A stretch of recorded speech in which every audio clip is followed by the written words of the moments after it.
Bem-vindos a mais essa conversa aqui no nosso espaço. Hoje a gente vai olhar de perto uma decisão recente do STF, Supremo, né? Sim. Que está dando o que falar sobre nomeação de parentes para cargos políticos importantes. Exatamente. É uma decisão que mexe com o vespeiro, né? O nepotismo. E a gente vai analisar isso com base no material que recebemos. Um PDF chamado STF Autoriza Nepotismo. Sim, mas é importante já dizer de cara, né? Esse PDF não é, digamos, neutro. Ele analisa um vídeo que, segundo o próprio PDF, tem uma visão bem específica, Uhum. ligado ao que o documento chama de patriotas e conservadores. Sim, a fonte original, o vídeo, tem claramente um lado, um público. E o documento que a gente está vendo reflete essa crítica. A ideia ali é que a decisão do STF abala a moralidade, a confiança no Estado, sabe? Perfeito. Então, o nosso objetivo aqui hoje é bem claro. Vamos pegar os argumentos, as informações, as preocupações que estão nesse material. Certo, certo. Não é que a gente concorde com o vídeo original, mas a gente quer entender o que essa análise que recebemos diz.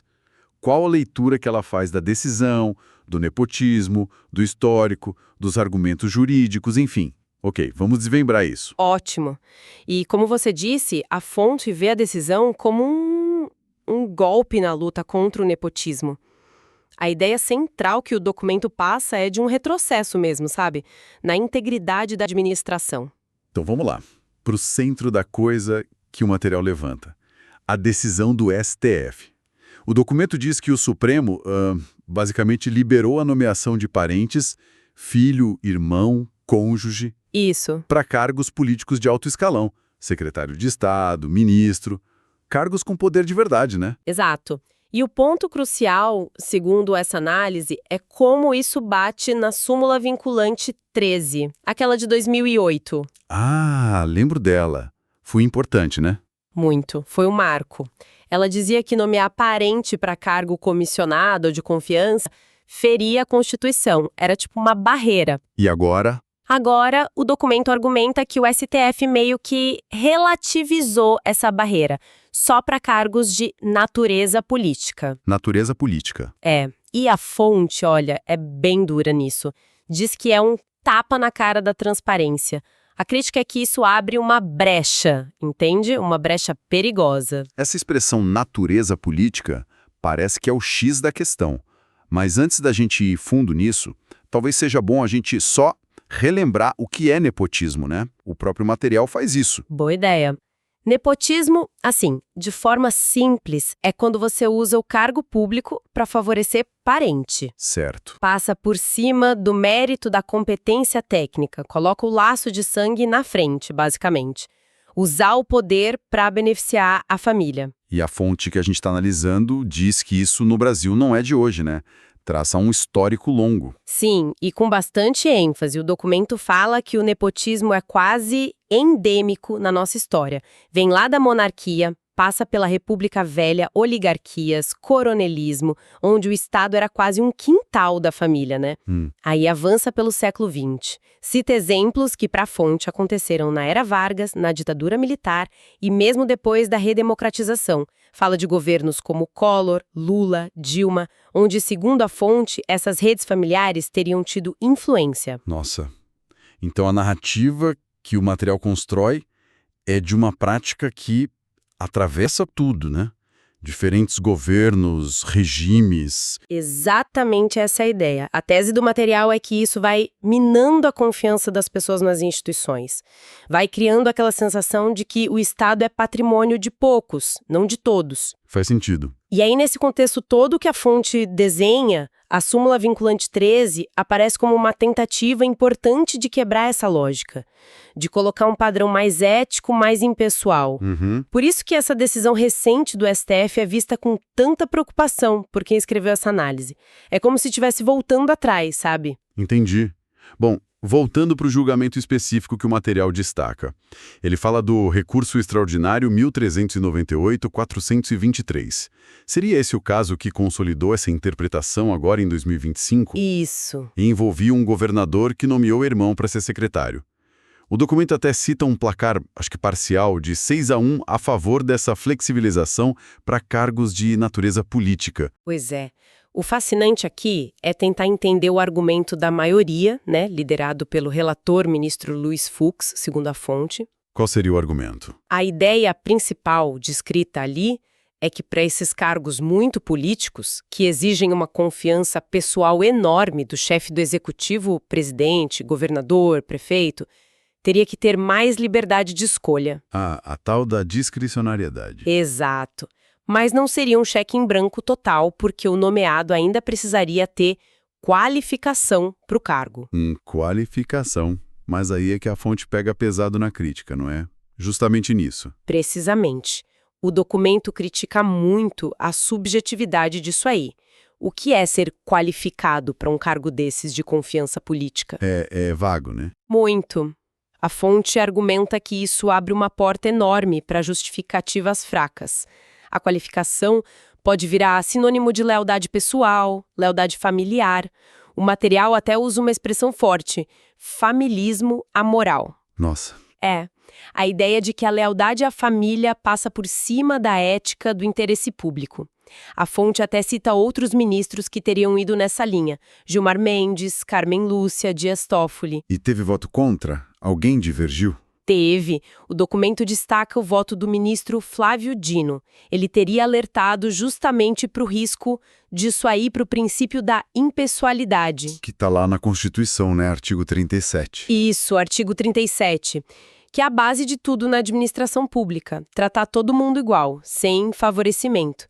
O Dino, segundo a fonte, viu na decisão um jeito de enfraquecer esse pilar. Entendi. E a fonte lembra também que essa discussão não é 100% nova. Cita um caso de 2010, o RE 579.951, que já meio que abriu uma porta para exceção em cargos políticos. Mas argumenta que essa decisão de 2025 foi um passo muito maior nessa direção. Essa tensão entre precisar de gente de confiança em cargos-chave e o princípio da impessoalidade é bem complexa mesmo. Mas pelo que a análise diz, as implicações vão além da questão jurídica, né? O documento fala que confronta outros princípios do artigo 37. Sim, a fonte argumenta que não é só impessoalidade. É também a moralidade administrativa, a publicidade, ou seja, a transparência, e até a eficiência. Como assim a eficiência? Bom, se conectarmos isso ao quadro geral que o material pinta, a decisão é vista como um retrocesso moral gigante. É como reabrir velhas feridas da nossa política. O medo que o texto expressa é que decisões importantes para o país comecem a ser tomadas pensando na lealdade familiar e não no melhor para o público, entende? E a fonte tenta até medir esse risco, né? Citam os dados de corrupção. Exato. O documento menciona uma estatística que atribui ao Banco Mundial, dizendo que a corrupção custaria para o Brasil uns 2% do PIB todo ano. Nossa, é muito dinheiro. Mas, atenção, a fonte sugere uma conexão. Ela não prova que uma coisa causa a outra de forma calculada. Ela usa o dado para argumentar que, se você permite nepotismo em cargos onde se decide sobre orçamento grande, sobre política pública, isso poderia multiplicar o estrago. Facilitaria desvio, má gestão, direcionar dinheiro para beneficiar grupo X ou Y ligado aos nomeados. E o impacto disso iria parar lá na ponta, né? Essa é a visão da fonte. Que o impacto final seria sentido nos serviços básicos, saúde, educação, que poderiam piorar por causa de decisões enviesadas lá em cima. E sobre os riscos mais práticos, assim, do dia a dia, o material dá exemplos concretos? Tenta dar. Cita exemplos hipotéticos, mas que a gente consegue imaginar, né? Tipo, um secretário de transportes que é irmão do governador poderia direcionar uma licitação de obra para a empresa de um amigo, de outro parente, ignorando proposta melhor para o Estado. Ou um ministro da Saúde que, sei lá, no meio de uma pandemia, toma decisão baseada em lealdade política ou familiar e não no que a ciência diz. Colocaria a saúde de todo mundo em risco.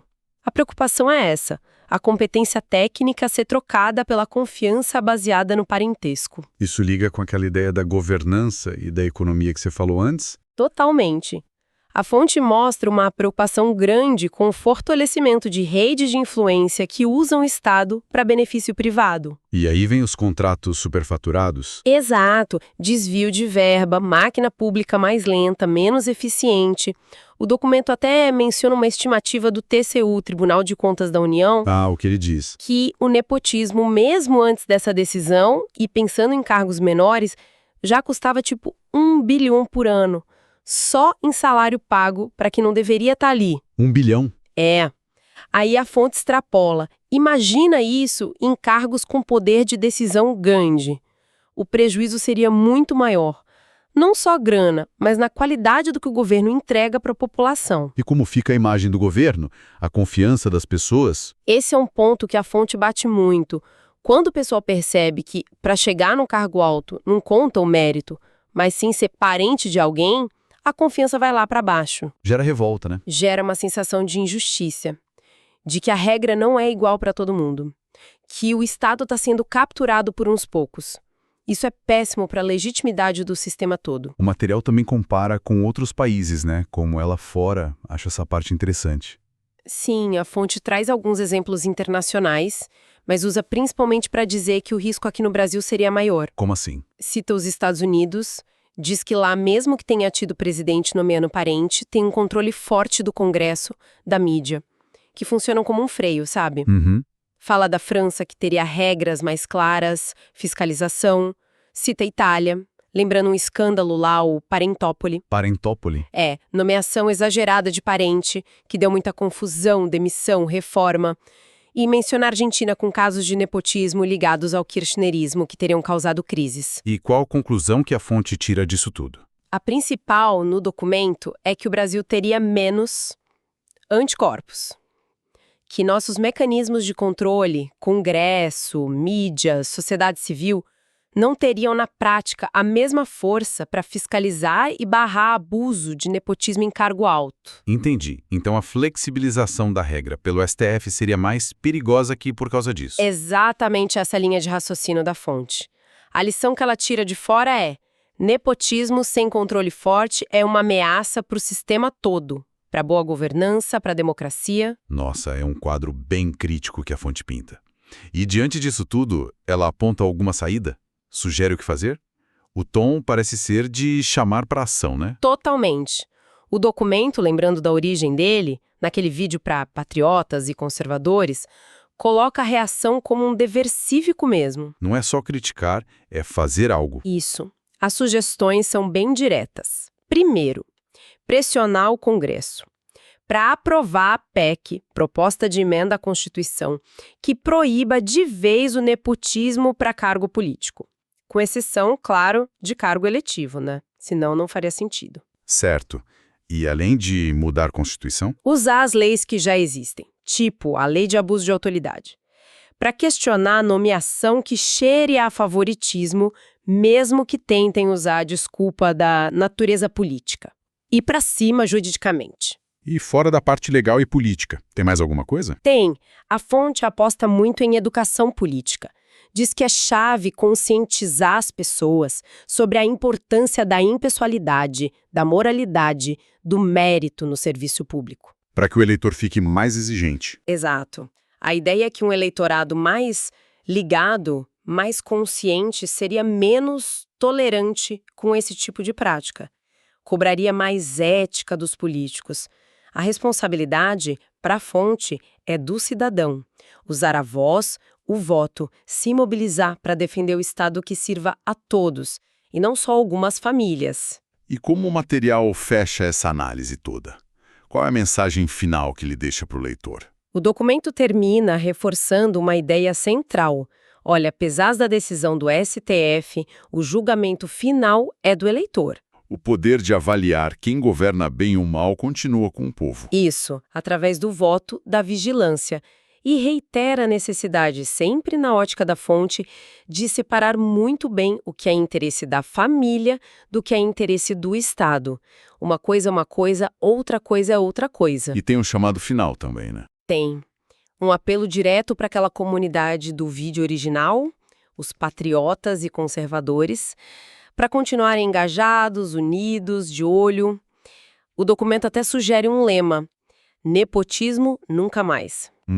E termina com uma nota de esperança, buscando força na fé, na educação cívica, como ferramentas para proteger a moralidade, os valores que eles consideram importantes para o Brasil.